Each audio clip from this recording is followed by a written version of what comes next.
Welcome to Obstacle Running Adventures, the podcast that fuels your passion for obstacle course racing, running, and adventure. Since 2017, we have released weekly episodes for the seasoned pros, weekend warriors, and everything in between. We discuss the industry news, travel for live coverage, and interview athletes and key voices in the athletic community. We cover it all, from fundraising events, personal trials, to world records, FKTs, and world championships. Standing on the corner. Now let's get started with your hosts. Lost all my clothes. Michael Stefano and Caitlin Ritter. Hey guys, it's Michael Stefano. And Caitlin Ritter. And Michael, how was your weekend? Pretty good. We stayed home, caught up on sleep because I was feeling myself starting to get sick, and catching up on sleep did not go well. Why? Because somebody has been wanting to have Lucy sleep in bed with us. Yeah. And I finally caved. Yeah, and as my guest said, probably not the best idea. So we'll get to that in a little bit. Spoiler, it was Mike that wanted her in the bed. Mm-hmm. It was. We have a shout out to our sponsors. Shout out Mudgear. Use code ADVENTURE for 15% off your next Mudgear purchase. And Caterpie OCR Report 20 for 20% off your next Caterpie purchase. And you can also use that discount code OCR Report 20 for 20% off your next Spartan, Deca, or Tough Mudder. Perfect. It's not the first episode of the month yet. I think next week will be. Yeah. Yep. So we're just going to thank the $5+ patron supporters. Jason Dupree, Samantha Thompson, Bradley Keel, Charlotte Engelman, Aaron Grindstaff, Laura and Stephen Ritter, Hank and Arlene Stefano, Cheryl Miller, Jessica Johnson, who just had a birthday. Hey, happy birthday. And did you see what she posted on Instagram? Mm-mm. She posted her Venmo link as you should funny. get me a birthday gift. So I Venmo'd her, and I want you to read it. $5. Happy birthday. Go buy yourself some instant mashed potatoes or whatever you force-fed me with orange and black World Service Motor Hearts. Yeah. Christopher Hoover, Kevin Gregory, Brent George, Logan Nagel, Seth Renderknecht, Steve Bacon, Robert Lamon, and Jules Estes. Yes, thank you guys so much for the support. We greatly appreciate it. And to the OCR Report for being a great home for us on the internet. And to Will Hicks. The Podfather. Check it out over at theocrreport.com. I don't know what's going on in that group text. Not much. It's been slow lately, which is okay. It's going to get real busy before Worlds, so it's going to be a lot to get caught up on. And to our sponsored athletes. Javier Escobar, Kelly Sullivan, Ryan Brizzolara, Joshua Reed, and Kevin Gregory. All right, poll results. We didn't do a poll this week, right? I don't think so. Okay. We should probably talk about the news that we didn't talk about last week with poll results because it was a poll for last week. But the whole thoughts on the Nike situation. Oh, the runner is welcome, walker is tolerated. Yeah, sign. I thought a little funny at minimum, but mostly just kind of ableist because super insensitive, especially Boston. Yeah, that's a marathon where some bad things happen, some people lost limbs, and those people have run the Boston Marathon. Run and walk the Boston Marathon. Well, they participate in the Boston Marathon. Yeah, exactly. And the thing is, when people think of marathons, they think of the elite side of it, which obviously, yeah, there's that. But there's also Boston's huge for fundraising. That's a massive way people get bibs. So people just want to experience it. Yeah, and do you know how much is on average you have to fundraise to get into Boston? An insane amount of money. It's $15,000. Yeah. That's 15000. Good job. 15. Well, I didn't want people to mishear me, but no, I think running is supposed to be inclusive. Yeah. And get to the finish line. Don't care how you do it. Although there's a lot of people that crawl towards the end and get help, and that's still kind of cool to see. I think it's rare to see that in road racing. Yes. But yeah, it's interesting. It's it's just a part of me wants to be it's just a marathon. The other part of me is yeah, no, that's a lot. Well, I recently had that discussion with somebody. Oh yeah. They were well, you could do that, and I was I don't think I could. On the do road, that. Yeah, I don't know. They go back and forth, but it's usually me not wanting to do something like that. We do have a brief meme of the week, though. I found it, which means Caitlin has to describe it. Oh no, it's a guy from anime. It's 2 columns, one on top, one on bottom, and I'm assuming the top one is the younger guy, and the bottom one is the guy being older. And then on the top, where it's the younger guy, it says, your younger self is believing in you. And then on the bottom, it says, your older self is counting on you. Yeah. It looks to be some Dragon Ball Z art or something. It totally is done in Akira Toriyama. I think that's his name, his style. I don't recognize him. But yeah, that was a good one. Oh, I thought you were about to just educate me on who No, that guy was. I want to say Broly, but that's just a random name that came to mind. I think that's a Dragon Ball character. Badass of the week, Caitlin. I think I saw that you had like a whole list of them. I do have a whole list of them. I'm going to share them little by little. Okay, perfect. Our first badass of the week is, and I'm going to say her name wrong. It's Surah Kadari. She is the first Iraqi to complete the 6-star Abbott journey. And now, because of her, there are 6-star finishers representing 144 countries from around the world, which is turning it into a truly global community of athletes. Nice, good find. And she ran number 6, and it was the Boston Marathon. Yeah, very cool. Let's get to some quick news, starting with, this is more like a personal thing for a reminder for us, but the Colonial Roadrunner Summer Fun Runs are going to be starting up on May 4th. Oh, that's next week. That is next week. Huh. Is that okay? Yeah, no, I'm just thinking of how sore I'm going to be for it, but... It's only a 5K. Yeah, I know. But for Mondays, it's in Raynham. For Tuesdays, it's in Abington. And Wednesday, it's in Brockton. I typically go to Raynham and Brockton, so hope to see you there. The Brockton one should be the one that's scary for you. Because I work in Brockton? No, because of the hill. Oh, yeah. I like the hill. I'm the only one that likes the hill. Next up, Karen Carlson made a post that she's still with Garmin. She posted Garmin ambassador for 11 consecutive years. Writing this feels unreal. Has it really been over a decade? When Garmin entered my athletic journey back in 2016... That was 11 years ago. Yeah. I just stepped onto my first full elite season. I had 1 year behind me at this level going for the first time. I was all in chasing big goals. Technically 10 years ago, but still. So congratulations to her for sticking it up with that sponsorship. That's pretty exciting. Next up, I don't know if this is the full list, but this was posted by TARC, the Trail Animals Running Club, for the Boston Double. So we had Maria Chevalier from Cumberland, Rhode Island, Dave Desnoyer from Nantucket, Massachusetts, Jonathan Western from Topsfield, Massachusetts, Justin Hetherington from Boston, Massachusetts, Catherine Ziotto from Winchester, Massachusetts, Bill Dittman from Brookfield, Wisconsin, and Brandon Morgan from Shellington, Pennsylvania. Yeah, first I'm like, oh, these are just must be people in their group, and then I realized, oh no, they got some Wisconsin and Pennsylvania there too. Yeah. So they ran 52.4 miles of the Boston Marathon in one day. They start at the finish, end up at the start, and then they start the marathon. So cool. So wild. I also saw someone unrelated that I don't know. It's not like a formal event, but I guess a whole bunch of people, once the Boston Marathon is done, they like ride the course on bike.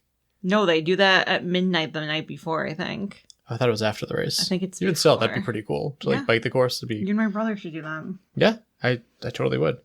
Next up, we'll see if I have to edit this out because I wasn't sure if I was supposed to say this, but it looks like they posted about it. Yeah. Viking Obstacle Race said that Sunday, May 31st, open house and guided run. Welcome back to Viking Obstacle Race. Full info coming shortly. And I think some of the additional info is like they're only limiting to 30 people. But cool to see that they're coming back. I'm pretty sure the obstacles are all still there. I don't know how much, hundreds and hundreds of dollars has to be poured into like fixing things because it's been a little bit. But yeah, it's exciting. That is exciting. And I've been seeing a lot of ads for this, so I figured it's definitely worth talking about. The REI union posted, take action. REI workers need you to boycott REI's biggest sale of the year. And the reason why, from memory, and I'll have to link down to a more thorough news story of this, but basically they have their board of directors, and typically REI is very, it incorporates like all the members, and it's a really cool business model. But it sounds like they voted in all their own people, and they're making some big changes, and they're screwing over some of the workers. So they're like, hey, don't come to this big sale. And I love REI, but I like the REI workers and the whole spirit behind the business. I thought they're publicly owned, right? Yeah. Oh, just like the Green Bay Packers. Yeah, just like it. So I thought I wanted to bring some attention to that too. The next up, Mappy Davis posted that High Rocks should cash out, and they proceeded to talk about how they are at the best financial opportunity to do so if they so choose. So that's definitely interesting. I do believe that High Rocks is at its peak of popularity right now, and I think the only way it can go is down, but hopefully they don't sell it. We'll see what happens. Teddy Bear Crawl Foundation posted, welcome to the Bear Den. What if helping kids in hospitals wasn't just a moment, but something you did every single month? The Bear Den is our new monthly giving community built to bring comfort, smiles, and support to kids in hospitals where our bear crawls happen. So you can support them from Cub, $5 per month, to Polar Bear, $100 per month. Every level makes a real impact. So basically it sounds like they have a Patreon-ish situation for their fundraiser now, which is pretty cool. Perfect. Underdog Fitness posted Underdog Fitness is now fueled by Never Second. We are pumped to announce that we are officially a Never Second team and club partner. Our athletes compete in nearly every style, hybrid and endurance racing. Here, performance isn't one-dimensional. It's strength, endurance, speed, and precision all in one. That demands fueling that is just as dialed in. Never Second's evidence-based approach, transparent labels, and athlete-tested products are built for exactly that. Nice. This comes to us from Lisa, previously Worsganowski, now Burns. I think we've done this already. I thought we did too. But continue. Okay. She posted, what a wonderful past couple of days celebrating my birthday with family. Yesterday we had baby Theodore's 20-week anatomy scan. Can you believe we're already halfway through pregnancy? Oh yeah, okay, it's definitely. When I heard 20 weeks, I didn't think that's very long, but I guess doing the math makes sense. So we did talk about that. You're but another shout out to her. Living on a prayer. All right, you have the next few stories. Yep. So not only did one person run a sub 2 hour marathon, but two people did. Sebastian Sauri, or Sayer, I don't know, breaks the world record historic sub 2 marathon at the London Marathon, which is insane. He ran 1 hour, 59 minutes, and 30 seconds. Nice. I have no idea what happened for these next two stories. A non-profit organization called Equipped Her did a sports bra giveaway to every middle and high school student in DC. They gave away over 13,000 sports bras because they believe that sports bras should be treated as any other sports equipment that is necessary for like enjoying sports. And they had this stat that it was like 72% of men, not men, but boys run or compete in sports, and that number is significantly lower for women. Okay, so just kind of reducing the barrier to entry. Yeah. Nice. But 13,000 sports bras? That's a lot from a company that I haven't heard of. Have you heard of them? No, I haven't. Okay. Well, hopefully they get some good attention from that now, and they can justify that expenditure. Yeah. Do you know who Daddy Pig is? No idea. If I show you this picture, do you know who Daddy Pig is? Shit. Yep. Who is it? Tell the people. So basically, a lot of people hate Caillou, rightfully so. Well, Peppa Pig is the new Caillou, and Daddy Pig is the dad of Peppa. So, participant dressed as the children's television character Daddy Pig successfully completed the 2026 London Marathon. He finished an official time of 5 hours, 51 minutes, and 53 seconds. And I guess Daddy Pig is hearing impaired? Imagine losing to Daddy Pig. Yeah. So hold on, is this the voice actor of Daddy Pig running as Daddy Pig, or just some random person? Okay. But the person wanted to raise money for the National Deaf Children's Society, so they dressed up like Daddy Pig, because I guess Daddy Pig is hearing impaired. Oh, in the show? Oh, okay. He ran the marathon. I like that he turned it into something like useful. Yeah. Unlike the show. But insane. If you want your kids to learn bad behavior, have them watch Peppa Pig. Really? Kid is a brat. I did not know that. I have some podiums to wrap this up. One that I meant to talk about last week or the week before. And hopefully the OC Report's going to get back to posting results. I know there's a lot to keep up with, but this is about the San Jose Sunday Elite, which is the opening race for the West Coast Series. For the women, in third place, Cassidy Barr. In second place, Rebecca Sierra. And in first place, Casey Calloway. Who I think was previously Casey Monroe. Oh. But I could be wrong. And for the men, in third place, Vadzim Univonsky. In second place, Jeff...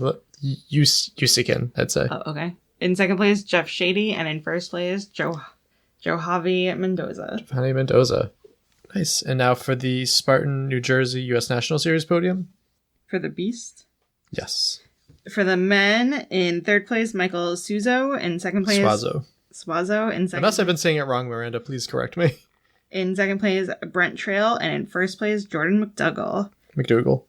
You should probably practice that for later this week. And for the women, in third place, Cassandra Gill. In second place, Taylor Ray. And in first place, Miranda Kielpinski. Yeah, you nailed that one. Nice job. Secret links is 5 of them down below. So let's get to what this episode is all about. So Miranda Kielpinski, as you just heard, won the Spartan New Jersey Beast, which is the first of the 3 Northeast Series races. I was excited to reconnect with her since it's been a while since we've had her on the show. And there's just some people in the sport that I like to reach out to in a personal level, and I think it's been a while since I've talked to her. So we talk about her brief hiatus from the sport, other athletic activities that she's been pursuing, including one that has me super interested. I don't think I would ever be able to do it. All of her animals, the race itself, plans for the series, and more. So let's get to the interview with Miranda. Let's get right into the interview. We'll start with your name and where you're from. My name's Miranda Kielpinski, and I'm from Cape Cod, Massachusetts. Awesome. So as we were saying a little bit before, it's been a long time since we've had you on the show. The last time I had to look it up was June 2021. So that would have been episode 232, which was relatively early in the badass stuff that you proceeded to do in the sport. How did things go for you from 2021 to, I guess, until you took a little bit of a hiatus? 2026. Yeah. That's crazy. Yeah. Oh my God, I'm so old. I think that's when I first spoke to you when I won my first elite podium. Yes, I think it was New Jersey, which is kind of full circle about this. Yeah. Yeah, that's cool. Yeah, it's just crazy how 5 years have passed. Everything has been great. We're we owe so much of our our crazy hobby, outdoorness, crazy lifestyle to Spartan.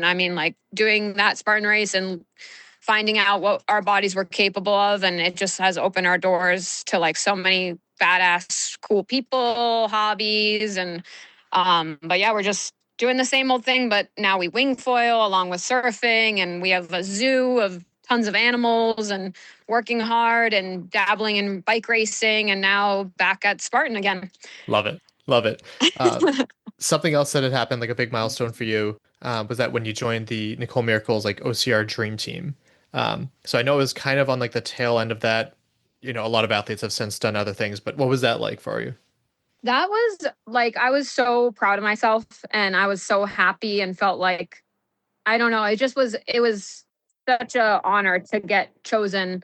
And now Nicole's part of my life, and she's such an awesome, amazing human being. And I felt very grateful, and it was cool to have sponsorships, actual stipends and sponsorships and help from all these companies. And it made you feel legit, but yeah, that was definitely a cool chapter in my life.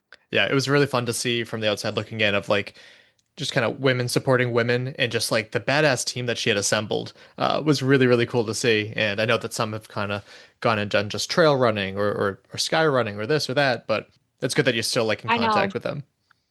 Oh yeah. Emma, she's insane, and Annie's still kicking ass, and she's doing the Spartan racing and all these other things. And it's cool to just meet like-minded people that don't mind to suffer the same way. And you can when you find someone who you click with and they understand how your fun is their fun, where everyone else thinks we're crazy, right? Yeah, it's kind of hard to identify with some of the stuff that we do sometimes. I get that. And speaking of Annie and Emma too, I thought this was interesting, and I had Annie on not too long ago to talk about this too. But Emma stopped being a firefighter, and Annie started to become a firefighter, which was kind of funny that they switched off in that weird way too. But I know, yeah. It's we're all it's kind of wild, but yeah, Emma's still kicking ass racing and everything. I have to put this dragon away. I think he has to poop. Hold on. Not a problem. He's freaking out. Yeah. Okay, he's in. Love that. He usually he usually just sits still the entire time. So he's going in his little enclosure. So tell me more about this the zoo that you've accumulated with all these animals. And yeah. So we had just way back in the day in 2021, we had just Glacier, my husky, and then Max, our cat. And then, what happened was Kempson came here and stayed, and he brought his cat. So then I fell in love with his cat, Cleo. And now I've ended up with 4 fucking cats. And then when Glacier died, I was so heartbroken. So I decided I should have 2 dogs. So we have the Belgian Malinois, Leica, and then another husky, Aspen, who looks just like Glacier, which beautiful dogs. I swear when I picked him out, he was a white puppy, and then he ended up looking like Glacier's like mini me. That's amazing. And then I used to have like tons of reptiles when I was younger, and I got out of it just because like buying a house and all that, and it's hard to have all that stuff. But now we know we're like not moving from this place at all. So I got back into it and like full force, like nerding it out, having like a bioactive enclosure. So I have 3 reptiles all in their individual enclosure, which requires different stuff for each enclosure. So cool. Yeah, it's like a zoo. So bearded dragon, what are the other ones?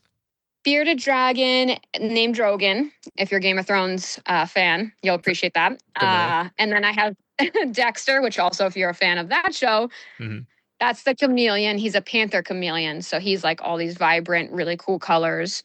And then Spyro, and he's like a giant day gecko, like the one in the Geico commercial. Okay.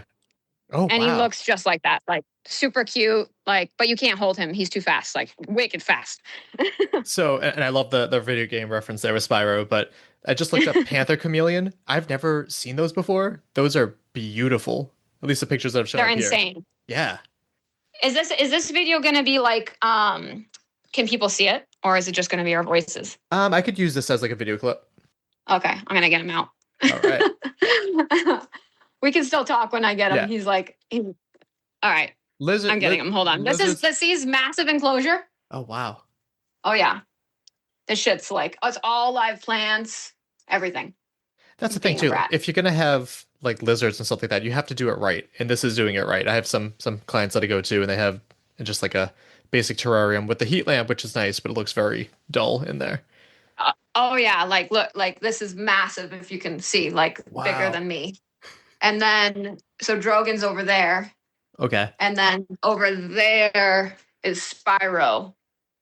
So all these enclosures are like huge. I'm getting him out, but he's their tails are insanely strong, and they use it like pretty much as a limb. So he's got his tail like wrapped around this one leaf but he's coming and he's changing colors. Oh my God, he's getting like crazy color. He's going to be awesome once I get him out. Hold on. No problem. I got him. Dexter, stop being a little bitch. Let's go.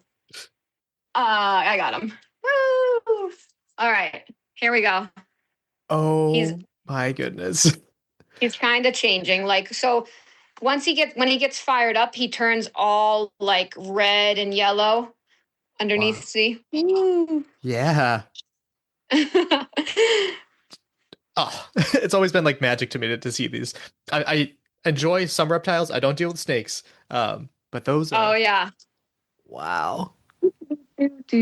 I think there we go. Wait. All the funky little feet and everything about him. There we go. Yeah, he's definitely cool. Yeah, snakes, I can't do snakes. I can't like, I would have to feed them live food, right? Because that's what they should. And I can't kill a rat like or a mouse. I would end up with like 1,000 mice and rats. Yeah, I'm the same way. Oh, but this is, there he is. And how does Michael enjoy all these pets too? Oh, he loves them. Yeah. Because we hand feed them every morning. So there's a selfie of him. That's amazing. What's up, dude? That's Dexter. But yeah, no, it's like a cool hobby. I mean, it takes time. You know, everyone, that's like their famous thing that they say, like, oh, I can't do that, I'm too busy. Fuck you. You're not busy. You know, like it takes 10, 15 minutes every day. Get over it. You can make time if you want to. Yeah, no, absolutely. And speaking of Dexter real quick, because I do have it fresh on the mind. I saw it like way back around when it came out. I watched it again with Caitlin. I have a new friend starting it now. Have you seen New Blood? And then there's like another show, I think now. Are those worth watching? Oh yeah, it's actually really good. I thought it was awesome. The one where they go back and like there's a different actor playing him. That one, I think that was like 3 seasons ago. You remember, it's like before Dexter. It's like his childhood. I didn't get to see any of that one, but I'm familiar with it. Yeah. So that one I like, and I like Sarah Michelle Gellar, I think, is in it. But that one I didn't. It was like okay, it's good, but like the New Blood, like where it's Dexter back, like after he's died and everything, is is really cool. It's definitely like so many like on the edge, like you're gonna get fucking caught, dude. Yeah. Scenarios. Because that's what made the original Dexter so good too. Is it always like nothing happens. Oh my god, something happens, like cliffhanger, and like the beginning quote and the end quote would tie it together so well before you even realize what's happening. We saw the first episode, and then someone spoiled how it ends. And so we stopped watching, which is a bit of a bummer, but we'll have to go back to that. Yeah, just watch it. And then the last one is crazy. Like, I won't spoil it, but like it's about like all these returning casts come in. So it's cool because you're like, oh my gosh, I remember him. Remember like that crazy cop guy, like with the Latino accent? Yep. The one, he's back and he's like like he's kind of getting on to Dexter. And so it's really cool. And yeah, and like the guy, the dwarf from Game of Thrones, that man, he's part of it. I don't know the actor's name, but he's like an awesome, brilliant actor. He's part of it. There's like so many good casts. That's cool. Awesome. I'm rambling. No, that's fine. But back to OCR a little bit. So this weekend you made a little bit of a return and won the Spartan New Jersey Beast. So how long did you kind of take off from the sport? I know you said you were biking, you were surfing as always. How long of a hiatus did you take, and what was it like to come back? I think I think Killington was like 2 years ago. But I just did that, like I hadn't done anything a year before that. So I really hadn't trained for like Spartan probably for like 2.5, 3 years. But probably like 2.5 now, because I did definitely like the last 3 months I have been actually starting to train for it. And like prior, like, you know, knowing that it's going to be a mountain course and dabbling in trail running and all that stuff again. So I have been taking it more serious. So yeah, it's been awesome. It's just as hard as I remember it. And like, I'm so sore. I can't even go up and down stairs today. So that's one of the things too, because like you never stopped training because all these workouts that you do for enjoyment carry over. But what was it that like faltered the most? I assume like the mountain running, maybe a little bit of grip. Probably grip, but I still was doing a lot of grip stuff because that's the thing is like being a surfer and a wing foiler and all these other things that I do, I kept training like everything in my body, but I was just doing less like high intensity stuff. So that's probably what faltered the most is like when I would do fast runs, I'd be so sore after, or like threshold wouldn't feel great. So I was doing a lot of zone 2 those years, but honestly doing like all of this zone 2 engine work, it makes your zones better in general. Like for that race, I was in tempo where like 3 years ago, I would have been in threshold for that race. So it makes your zones, you have a bigger like span in that zone. Like even Michael was in tempo for most of the race on Saturday because he's been just doing so many years of zone 2. That makes sense. So I think higher intensity stuff, and I don't really like that stuff, but I do. I've been doing it. Yeah, into the pain cave a little bit there. Yeah. So I had to Google it. Explain what wind foiling is compared to like typical like kite surfing, I guess, because that's what I was more familiar with. Yeah, so I have no wind sport background. Like we picked this up literally like 1 year ago and we've been addicted. So kiteboarding is like Kempson kiteboards. Yep. And it's just like that. It's kind of like a snowboard. It's like a flat board and you have a big kite that's way up. And that's, I don't do it. So I can't really talk about it that much, but that's what kiteboarding is. And where wing foiling, you have your board and then there's a foil underneath, and the foil is what's like so bizarre. It lifts you out of the water. So you're not actually on the water. So you're lifted and it feels like you're flying. So just learning how to do the foil part is like a whole learning something crazy bizarre. It's not really like surfing, like it's more like hips and front foot pressure versus surfing's like all back foot. And then you have this wing that you're holding that's right on you. So it's like you don't have this big string or anything. It's so cool. And then Michael's like jumping already, Nice. Doing all this crazy stuff. I'm much more cautious. The pictures that I found on Google look amazing. And you're right, it does seem weird that the board itself isn't in the water. You're just kind of lifted up, which looks weird because it just looks like it's a little thing that's in the water, but yeah, no, the foil is like, if you Google like foil, you can see it's like this whole ordeal. It's like this big, like fin. There's like 2 fins underwater, and then you have the mast that sticks you up, and it's like this whole crazy contraption that when you get enough speed, you get like 3-4 miles per hour, and then you use the power in the wing with the wind to propel you, and then you just lift out of the water, and it's like feels like you're flying. That looks amazing. Have you introduced Kempson to this style of it? He's gonna be doing it when he comes down. I think he's coming down Memorial Day because he's never done the foil part. Okay. But he has all the wind experience, so he'll catch on. But it's definitely he's gonna kook it out for sure. I can't wait. That's awesome. And it's good to hear Kempson's name. I know that like he's been, because he's living in like New Hampshire already. Like I remember he was like building a house, and then I kind of lost touch with him a little bit. But like he was always like one of my favorite people to keep in touch with in OCR. Just a cool dude. Yeah, him and Courtney have the baby, and they're doing great. She's working as a teacher. He's doing his thing. He's built like a bunch of houses in the last couple of years, and he's living it up, loving the dad life, and he's still doing all his crazy hobbies and training because, you know, we all love it. Yeah. He's just not focusing on racing as of now. Maybe that'll change. Yeah, totally fair. All the more reason I got to reach back out to him. But yeah, so you're back to competing, and you took on the OCR. What was it like seeing, I imagine there's been a little bit of a different field a little bit for the women's field. Like, what did you think about the shakeup and difference in that?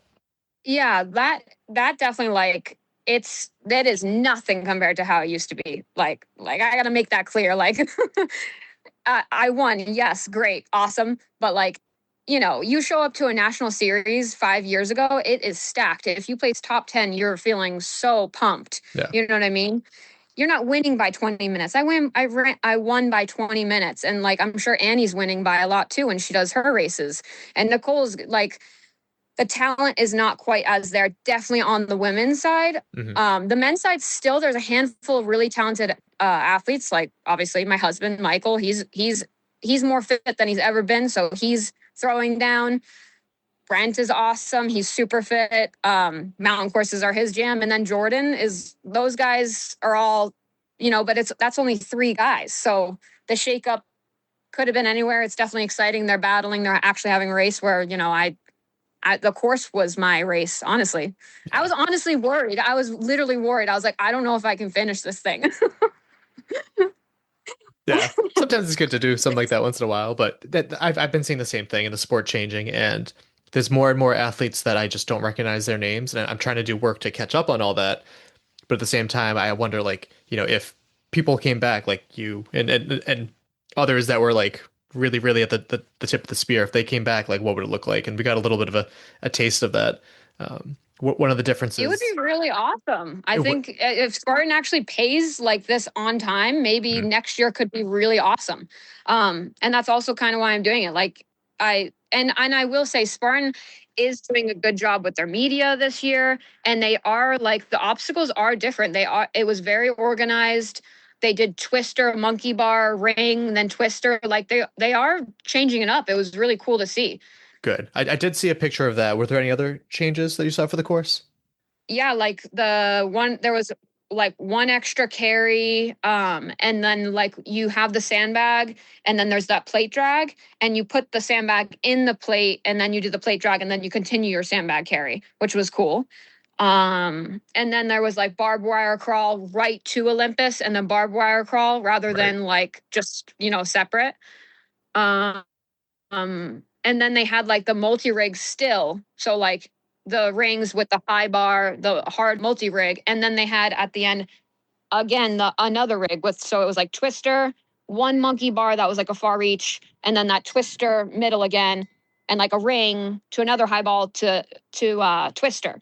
So there was changes. It was cool. I mean, I was happy to see it.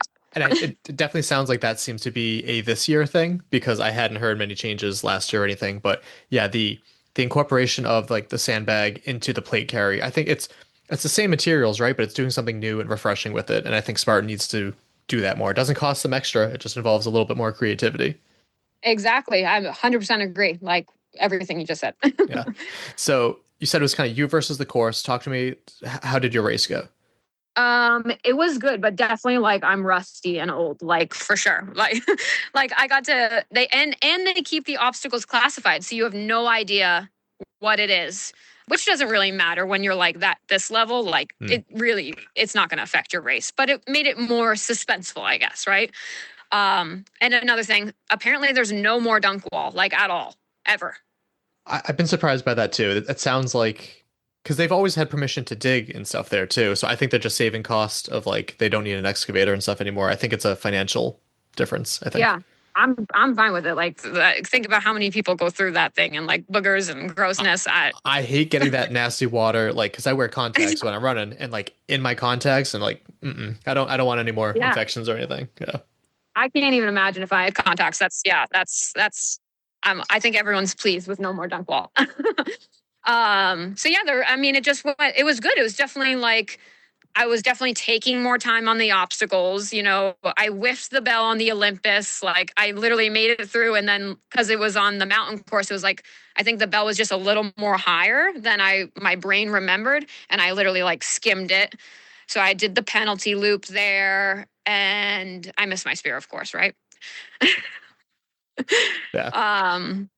But no, it was really cool. It was a lot of trailblazing, like bushwhacking, like many, many miles of that. Yeah, it was cool. And and I was really happy with my uphill running for living somewhere where it's flat. So yeah, I thought the course was badass. It was hard.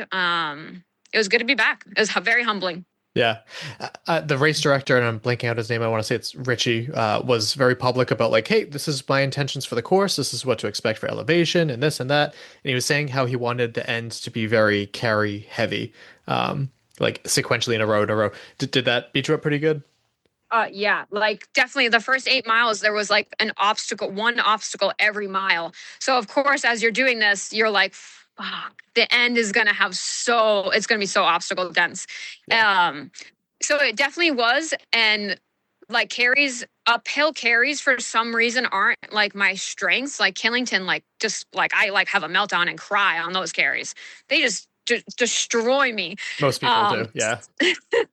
So, but these ones, the first carry was really long. It was just like the pancake sandbag. And then the other one was like medium. And then the last one was the bucket. It went like up and down. But it wasn't like anything where he made it seem worse than it was. Okay, yeah, that's fair. But don't tell him I said that. Then he's going to make it worse. So maybe just delete that. Yeah, edit that part out a little bit. But yeah, I'm glad to hear that like the course went well and you enjoyed it. What was the weather like too? We were supposed to make the trip down, and then some things came up and we decided not to take the trip. But like, what was the weather and stuff like? I think that had a bit of an impact. Yeah, it was definitely chilly. And so I actually had to have my gloves on, not even for a grip. I had them on just to keep my hands warm the first few miles.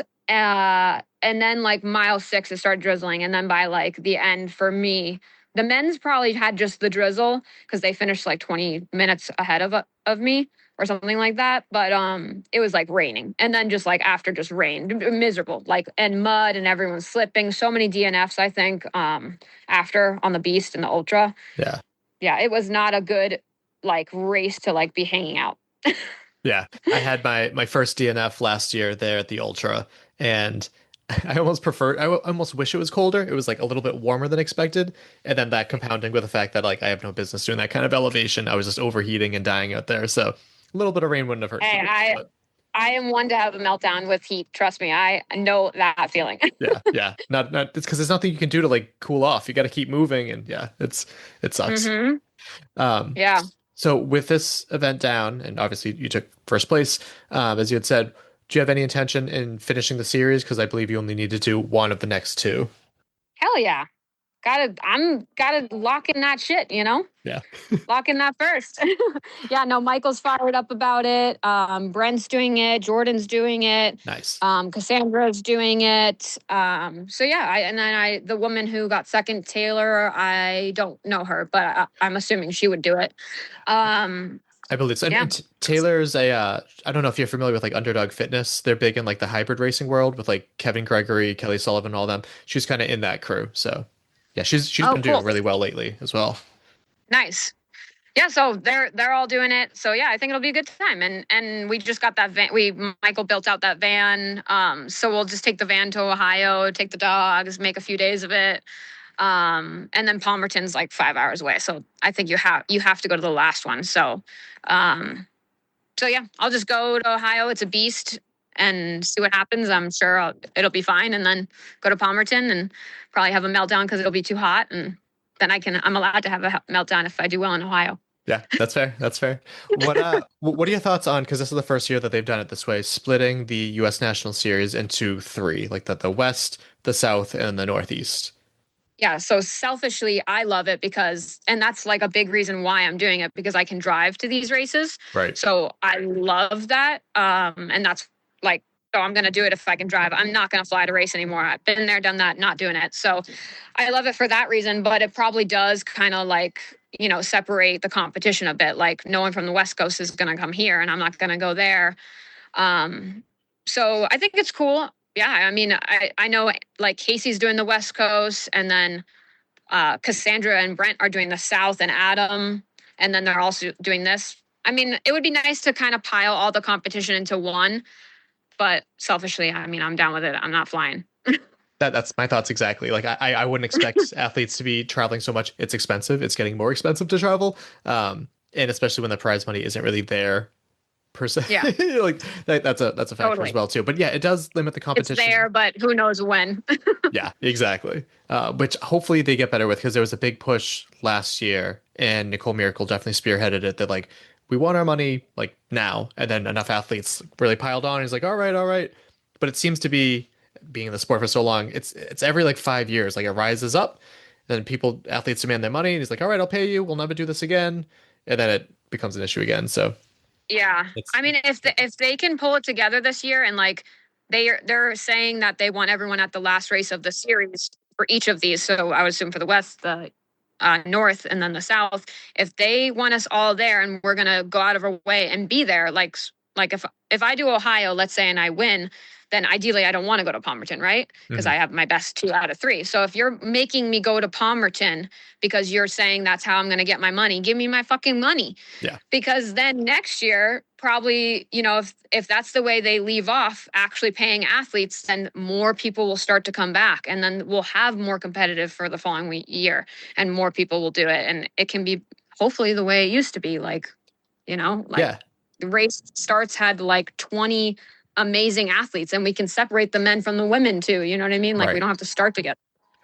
I miss seeing, like, it's good that you can start together in the way that like you don't have to get stuck behind like slower men in the elite field. That's good.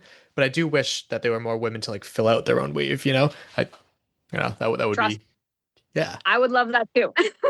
So Spartan needs to figure out a way to kind of like retain the athletes that they have and bring in new ones. And I think just paying them would be huge for that, because there's if I had a drink every time Joe DeSena had said like, oh, because of COVID, like, yes, I'm sure that had a massive impact, but they're so bad organizationally that they lose track of payments and this and that. If you pay them like on the spot virtually, that doesn't get lost in the shuffle because there's no way for it to. So I think if he were to hire people that would actually do their job well, that'd be much better. That's my little soapbox on that. It's frustrating. That's how I pay my bills. I don't just let them stack up. I pay them when a bill comes in the mail. I pay it right away. That's how nothing gets unpaid. That's how I have all the shit I have. I have great credit. Just fucking do that. Yeah, and you don't fall behind, and you don't get pity, and you don't become like the laughing stock of everything. But yeah, Spartan's still maybe Savage can help him out with that part.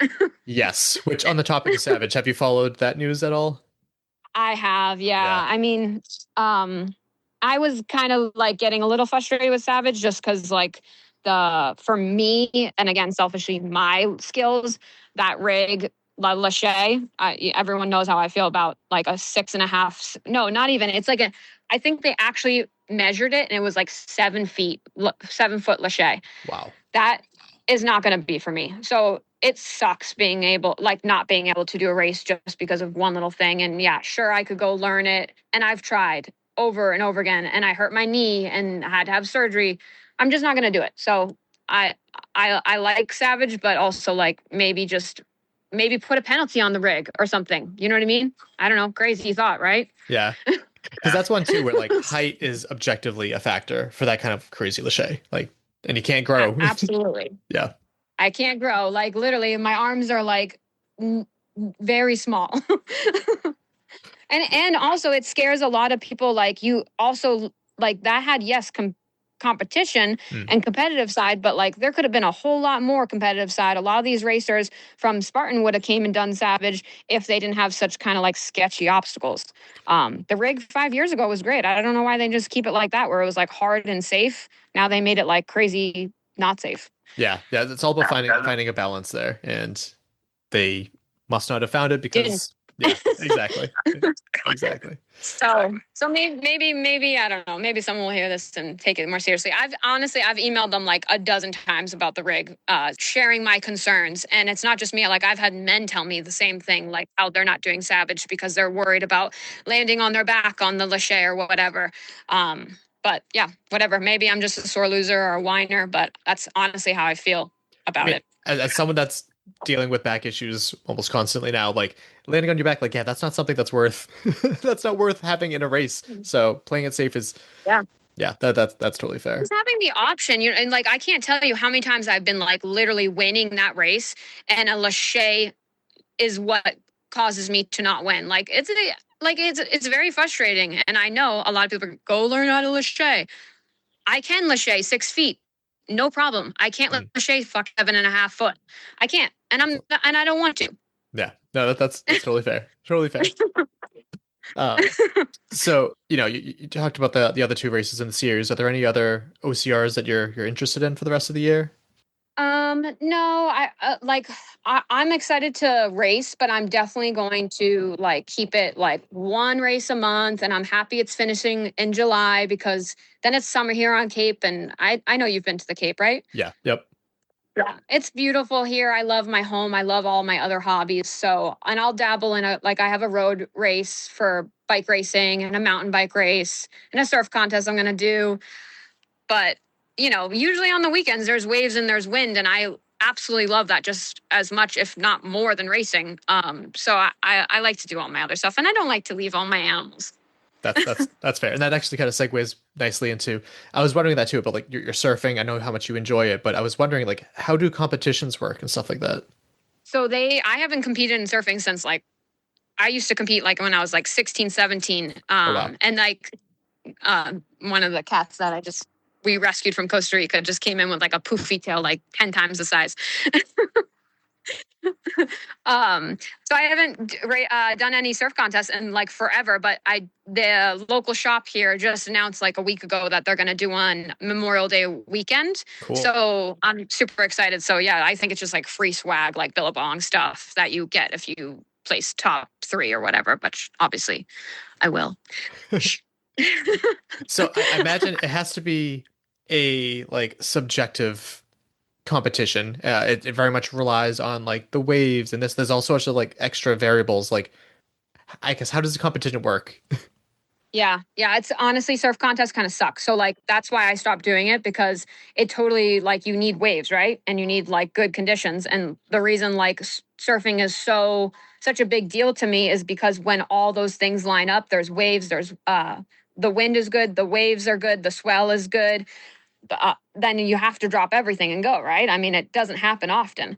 So then to ask it to happen on a certain day, is like nearly impossible, right? Right. So a lot of times surf contests, like when I used to do the ESA, they would like pick a weekend and then you just have to wait around with like your thumb up your ass and be ready to go like Friday, Saturday, Sunday. And then they tell you last minute. And sometimes you drive all the way there. I would drive all the way to Rhode Island and they'd be like, oh, waves are flat. Sorry, it's not going to happen today. And that's why I stopped doing it. Yeah, so, no, that totally makes sense. Hopefully it happens Memorial Day weekend. But if it doesn't, it doesn't. Whatever. It's like, it was $40 to sign up and it goes to a donation and I get a sweatshirt no matter what. So I don't really care. That. Hopefully it happens. And then also as a surfer, you like want waves because you want to compete, but then you're also like thinking, wait, if everyone's at the surf contest, I could go down the road to the next beach and have an empty lineup and have all the waves to myself, So that's another thing. But I was like, I'm going to just do it and support like the local community and do the surf contest. That's funny. I did not think of that. Like, oh yeah. Freeze up the rest Absolutely. of the beaches. Yeah. Then, there's like a surf contest here every year. It's called Old Timers, but it's like a joke. Like you have to have like an old vintage longboard and it's like whoever is like the kookiest surfers wins. It's like not an actual legit surf contest. Okay. And I love it because there's always epic waves. And I literally, like, Michael and I are scoring waves like empty with nobody because they're all old timers drinking rum punch and like getting their ass kicked. That's great. And then for biking, I saw that you got a beautiful pink bike, which looks like very...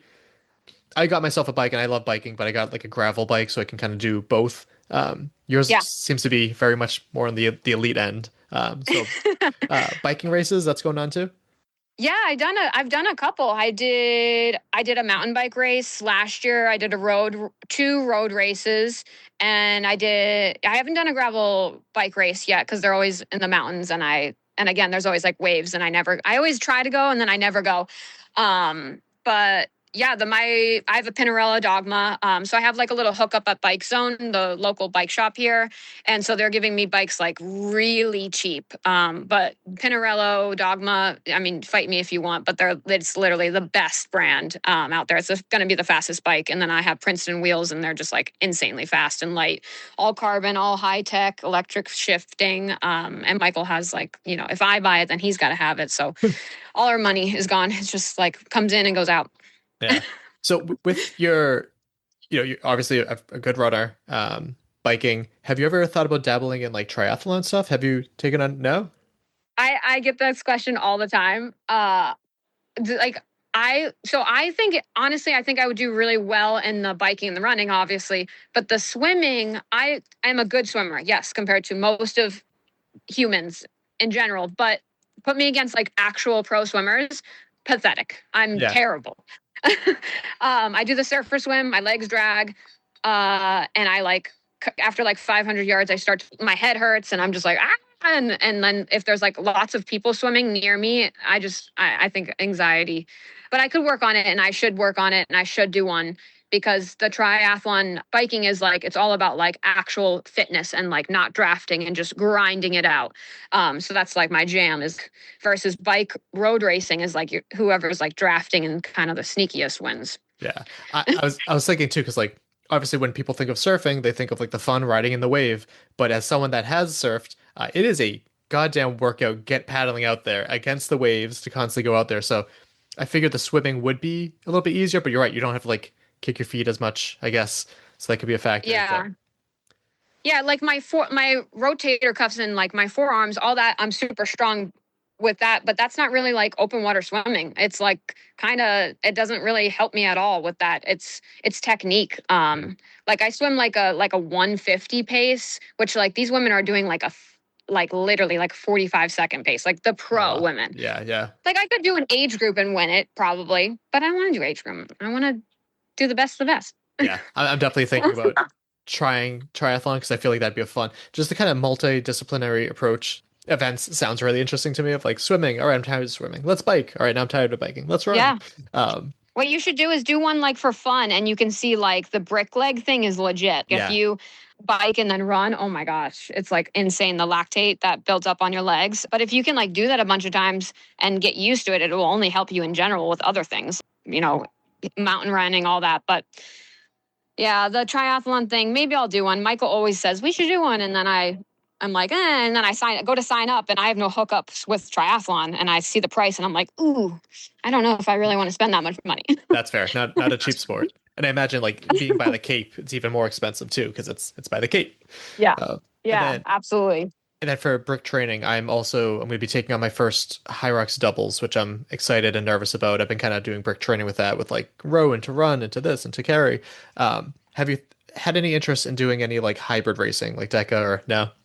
Hell no. Well, I did do DECA. I did one DECA, and I got third against Cassandra Oman, but she's married Cassandra Carroll. Yes. I just saw her 2 weekends ago. Yeah. Yeah, she's crazy, and she's still so fit. Yeah. So I got and then Alexandra, I think she's like a huge name in the high rocks thing now. That she's like super tall and just like all muscle. That I think she does the high rocks and does really well. Okay. Yeah. Well, anyways, they brushed me on the like row, and then that was my weakness. Is like if you compared my assault bike time and my row, and I think there was another thing, like they just annihilated me on those. Well, not the Alexandra woman, like crushed me. Yeah. And then I just like realistically thought about it. I'm never going to be able to be like top contender because my size and everything. And so I want to be the best. I want to have the potential to be the best if I'm going to put all that energy. I'm just realistic about it. That's fair. You know? And you mentioned the assault bike too. Like it takes mass to move mass. And so you look at someone like Kevin Gregory, big dude, he can move that thing. When you're a little bit smaller, it's got to be a lot more difficult. So that's fair. It's very difficult. Yeah. But so I just, I pick things that my body type is going to excel at, Yeah, no, that makes sense. And then I want to circle back to pets because I told you how we have a puppy now. How are your dogs doing, and how have they been enjoying the adventurous life? Yeah, they're like crazy fit too, and Leica had her like injury just like her mom. Had to have a knee surgery, but she's like totally recovered. And even like after that, I took it same way I would, doing PT and mobility and introducing running really slowly, like walk, jog, taking time off the walk and adding it to the jog until the same ordeal I did when I had all my injuries. And she's like totally recovered. Good. Back at it, running like 15 miles in the mountains. And the husky Aspen is like so awesome. They're both great. They fly with us to Costa Rica. They're like living it up. They live a probably better life than most people. It's kind of sad, but I think of that all the time. Like I almost feel bad for my cats when I leave them behind because like, yep, me, Caitlin, and Lucy are going on an adventure, going to the trails for like a couple hours, but. I know, but still, like, again, think about it. There's so many stray cats that are like starving. So again, even though we have to leave them for a couple hours, they're still have the best life ever. That's fair.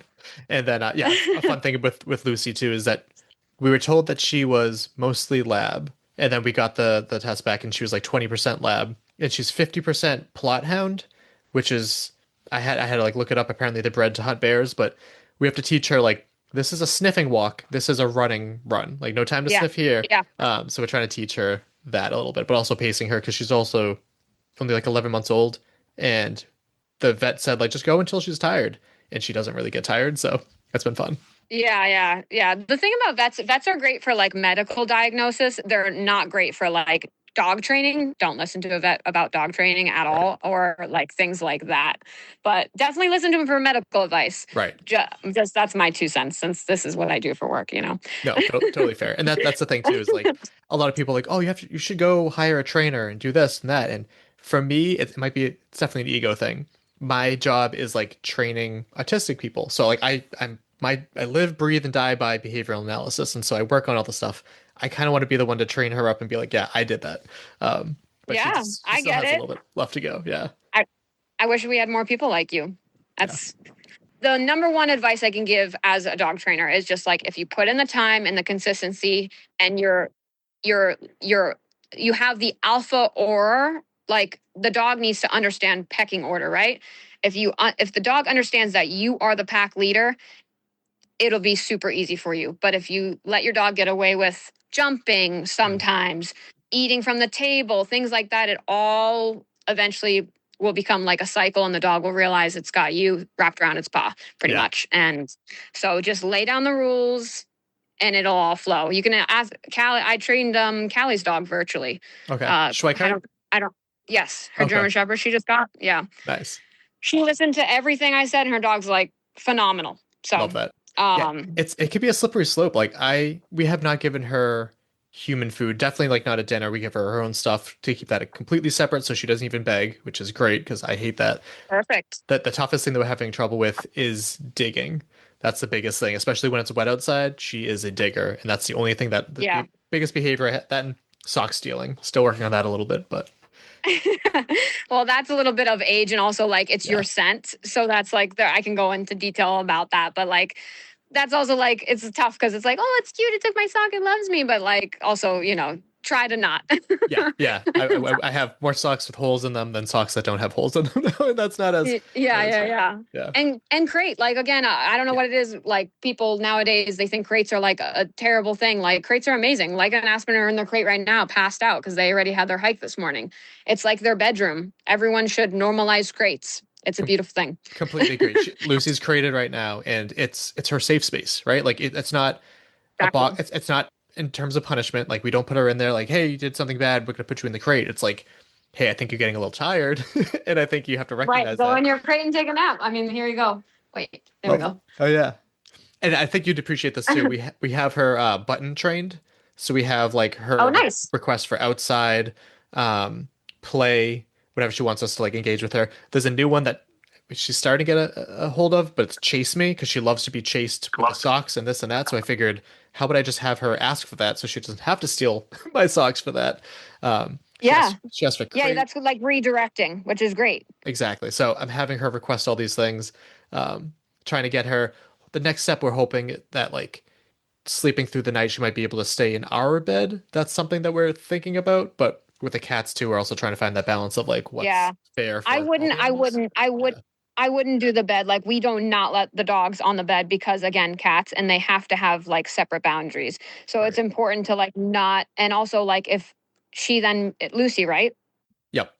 If Lucy then becomes on the bed, then it also is like kind of letting her know she can a bit be spoiled in some aspects. And I find it becomes a downfall for training purposes. So I would totally like what we do is we have beds on the side of our bed and they go on there and they like you say bedtime, they go up and they're on the bed. No bed. Okay. That'd be even better. Cause like we have a queen size bed and it's a decent size, but like not for a dog sometimes. No, dude, you need to sleep. You and Caitlin need like your like romantic time too. Like, exactly. You can't be having it full of like you have 2 cats, right? Yep. Yeah.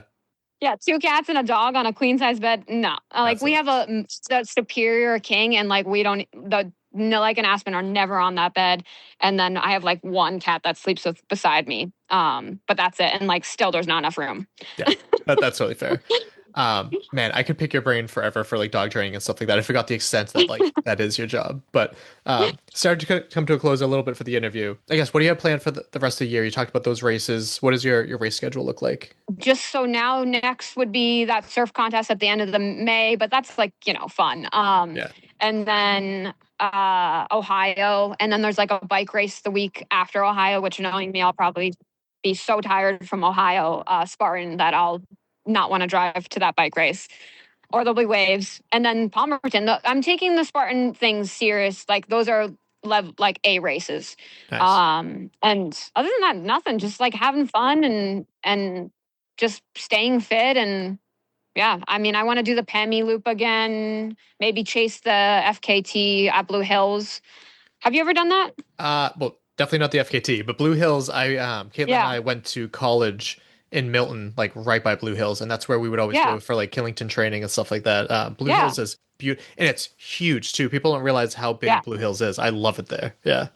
Yeah, it's awesome. I absolutely love it. We went there for like one pre-training mountain run, and I like was getting crowns from myself that I did back when I was like fit racing against like good people back in the day, Yeah. So I was like, shit, if I'm getting these crowns from myself, I should do well in New Jersey. So like last year, a woman did the FKT and she took it from me, which is awesome. So now I'm going to go take it back. Sweet. So what's the specific route? Which FKT is this? It's the Skyline Traverse. So it's I think it's 17.1 or something with 5,000 feet of vert. So yeah, it's just out and back, like all the way and then back. Awesome. Yeah, because it spans like a few towns. By us, I mean, if we didn't have Massasoit State Park, like literally 5 miles away from us, I think we go to Blue Hills more often, but it's flatter. It has like a beautiful view of like the lake. It has like a golf course. And so that's where we go typically. But Blue Hills is, Yeah. Love it. Yeah, that's nice. Where is that? Where? So it's in Taunton, Massachusetts. Doesn't have the best reputation, Taunton in general, but the trails there are beautiful. Not as hilly as Blue Hills, obviously, but it's my goal to do every trail there in like one day, which would be insane. I have to build up to that, but first I'm going to try to do the whole perimeter, which will take some time, but nice. You have to send me that when we get off this. I'll send me that, and also feel free like privately messaging me about any training tips. Yes, yeah, definitely. So yeah, send me that trail stuff, because we're always like going and doing stuff, and I love to have like little parks that we can run the dogs in between or whatever, on a surf trip, and we stop and hike a few miles or whatever. Yeah, no, that'd be great. And then any sponsors or people that you'd like to thank? Just gin and tonic. No, but honestly, Bike Zone, they've been amazing. The local bike shop. I don't have anything really. Honey Stinger, they give me gels, which is awesome. Okay. But yeah, Bike Zone and Hyannis, they've been really, I mean, I have to really like give credit where it's due. Like bike fitness is legit. I spend 7 hours on the bike every week. And that's what causes me to have no injuries, keep my fitness, and obviously works well in the mountains. So, and it's super fun. The bike community is awesome. Like it's really cool having all these communities, having the bike community and then the surf community, the wing foil community, the Spartan community. It's like, it's amazing. I'm grateful for all of it. Yeah, admittedly, being newer to the biker community, I will say it's really nice having a bike shop that you can trust. I had trouble connecting my bike to like my indoor trainer or whatever, and like the tire popped off. And I'm still an idiot. I'm still learning all this stuff. So I brought it in, asked a whole bunch of questions. They showed me even more about the anatomy of the bike. And I'm like, all right, what do I owe you? Nothing. Like it was, I spent like an hour of this guy's time. He's like, yeah, we're not going to charge for information. I'm like, you guys are good people. There's a reason why I'm driving past like many different bike shops to go to them. So yeah, find absolutely a good bike shop. And honestly, like you should ask your bike shop. A lot of the bike shops that like are like bigger, they have bike rides weekly. Like they have a mountain bike group or a road bike group. So that's another thing. Like this place has Bike Zone has fight night, which is Tuesdays. It's like a race. Oh, wow. So they attack each other, and it's tough because like I'm a woman going against the men. So, you know, they drop my ass. Like I can't compete against them. But it's fun because doing that stuff, like even though I can't compete, I'll put my full effort. So that just in general helps me be a better athlete, you know, and learning how to draft and attack when needing to attack. So yeah, you should ask your bike shop because it's really cool going to those bike fight nights or like a group road, like they have the Sunday ride where it's like a 50-mile route and learning how to ride with a bunch of people and just, you know, everyone has their stories and you learn from better athletes. You know, I learned so much from Ryan Kempson and Nicole, and it's just cool to just meet new athletes and you know, it helps when you have a community versus just going by yourself. Absolutely. Well, that's a good place to wrap up. Oh, also, where can people follow you on social media? So yeah, just my Instagram. I think it's just my name at Miranda.Kielpinski. It's like super original. Awesome. Perfect. I'll tag you down below. But awesome to catch up. Hopefully we'll see you in person again sometime soon because you guys aren't very far. And yeah, good luck with the rest of the series. Are you gonna go to Palmerton? I don't think so. We're doing a lot of traveling. I have 3 flights coming up in the next like month. I'm going to San Francisco for a work conference. I'm going to Colorado for a concert, and then we're going to the UK for World's Toughest Mudder. Wow. So I'm going to be traveled out. You're traveled out for a while. Yeah. You're going to need like a year to recover from that. Right. It's going to be very intense with that too, but going to hopefully travel more and like support the local races a little bit more and rely more on like these Zoom interviews. But I am kind of disappointed we didn't go to New Jersey, even though everyone's like the weather was, you don't want to stand around there at the finish line. Like I want to see my people, and it's been a while. Yeah. No, trust me. Like it was really bad. The weather was like, you would have been miserable. I remember like after the race, we took like an hour just to warm up in the car. Like it was pretty brutal. Yeah, I remember. I think it was like 2018 or something where I went to cover it, and Rhea Coble had to be pulled off the course, and she had like just a mile left because she was so cold. And then Ryan Woods finished, and he's like, "Hey, good to see you, Mike. I'm going right to my car and warming up. Maybe I'll see you later." And it was like that sleet, gross, yeah. New Jersey. That's how it was. Yeah, that's how it was. It wasn't a lot of like sitting around. Like I didn't wait for the Cassandra and Taylor. Like I couldn't. I was like, I gotta go. Like yeah, and I'm sure they understand. Like, yeah. Oh my gosh, just you mentioning those names, it's like, see what I mean? Like the competitive side used to be so insane. Yeah, the talent was like, ugh. Even though it was just, it's something different. Like winning is awesome, obviously, but I would rather like not win and go against the best of the best and like have a battle. You know what I mean? Yeah. And I will say, like, seeing how OCR is being in like a global scale, it's still really big in Europe. Asia's like really, really on the up and up. That's promising. But yeah, it's United States, Canada, and even Mexico have just been like, meh. Yeah. It makes sense too, because like that's the true Spartan brand. Everyone else is kind of extended, and those are doing well, but just they fucked it up here. And Yeah. so I'm hoping it comes back eventually, but it's not the same as I'll it be was. too old for it when it does. We'll see about that. Awesome. But you never know. But again, like, we'll see what happens next year. But it's fun to be back, and be back on course. Honestly, that's like, it was definitely cool being back and seeing that course and doing it. I'm definitely fucking sore. Yeah, good. Well, great having you back. Welcome back. Thank you to Miranda Kielpinski for taking the time to come on the show. Hope you check out those trails local to us. And although you're both much faster than both of us, it'd be cool to hang out, maybe go on a run sometime. Or a walk. Or a walk. For related up. Oh, you can meet the dogs. That would be fun. Lucy would be so scared. Did you tell her that we have like the most timid, submissive dog we've ever met? No, but I'll be reaching back out to her and talking more about her dog training. For some reason, I completely forgot that was like her background. That's amazing. Yeah. Let's see. So all the New Jersey Spartan related episodes and the ones that she was a previous guest on. So episode 69. New Jersey Spartan Beast. That was from 2018. So that's most likely Angela or Jimmy calling in to talk about it. Episode 95.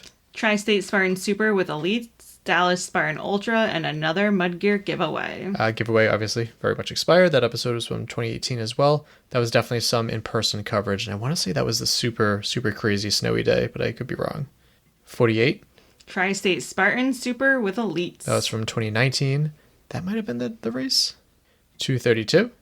Miranda Kielpinski on Tri-State Spartan Super, Surfing, and more. Yeah, that was the first time we had her on the show, which was followed by 293. Spartan New England Super and Sprint with Elites. Yeah, we caught her for our finish line interview. Episode 299. OCR World Championship 3K with Elites and Graham Roberts from Knox. Oh, wow. I forgot that she was there for that. And then episode 330.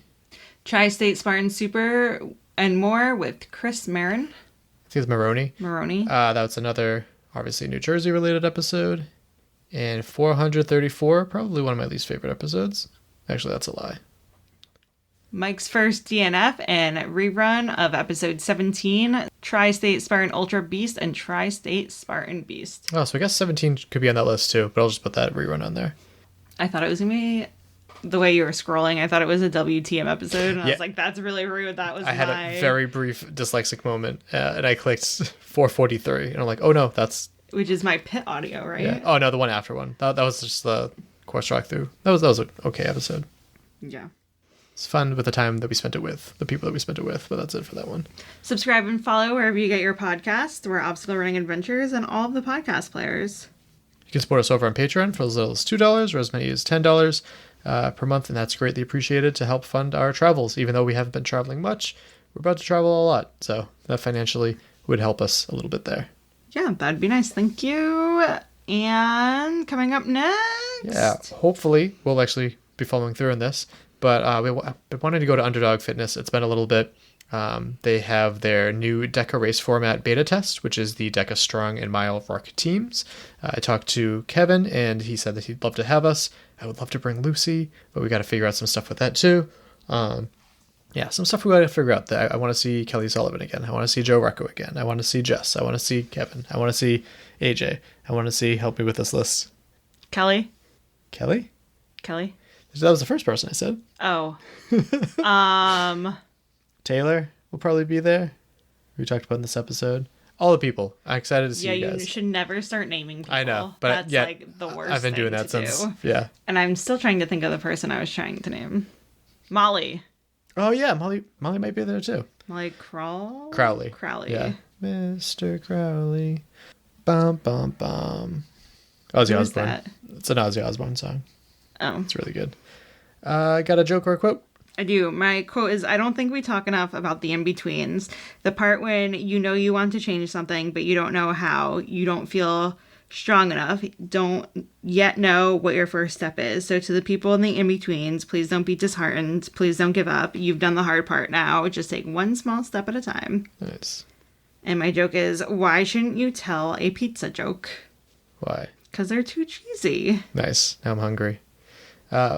Well, that just about wraps it up. My name is Michael Stefano. And my name is Caitlin Ritter. And if you're at Underdog Fitness and I didn't name your name, feel free to call me out because that means you're listening to the show, and I appreciate that. And we'll hopefully see you next week. Maybe. Or we'll talk to you next week. Bye. Bye. Thank you for listening. If you enjoyed this episode, please subscribe on your favorite podcast platforms so you don't miss our future episodes. We would greatly appreciate it if you write a review. Reach out with feedback on social media. But most importantly, share the show with a friend or family member. Our intro song was Streaker by Straight Up. And our outro music is Iron Paw by The Best. Hey. Hi, how's it going? Pretty good. Long time no see. Oh my God. Is that it? This is Brogan. Nice. Is that a bearded dragon? What is that? Yeah. Or you'll listen to us next week. Yeah. Just demand that and you'll listen to us next week. I should demand it. Yeah? Yeah. If it works.